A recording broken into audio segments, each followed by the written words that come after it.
আজকে আমরা পিঁপড়াকে খুবই কাছ থেকে দেখার চেষ্টা করব। তো ভিউয়ার্স দেখতে পাচ্ছেন যে পিঁপড়ার মাথা এবং পিঠের শরীরটাকে আমরা দেখতে পাচ্ছি, তার পাগুলো দেখতে পাচ্ছি যে 6টা পা, এবং তার ছোট ছোট চোখ দেখতে পাচ্ছি, যেটা খালি চোখে দেখা সম্ভব নয়। একদম ছোট, একদম চোখগুলো তার কালো কালো চোখ। এটা লাল একটা পিঁপড়া। তো কত সুন্দর আল্লাহর সৃষ্টি দেখতে পাচ্ছি আমরা। তার যেটা দিয়ে কামড় দেয় আর কি, মুখের যে দুইটা আপনার দাঁত দেখতে পাচ্ছি, যেটা দিয়ে সে কামড় দিয়ে থাকে। খুব সুন্দর।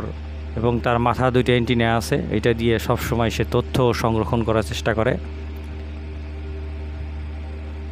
আমরা দেখতে পাচ্ছি যে এইখানে তার ইয়েতে কিছু লোম আছে, এবং তার পিছনের সাইডটা আমরা দেখতে পাচ্ছি যে একদম এই সাইডটার মধ্যে সে কিছু খাবার বা কিছু রস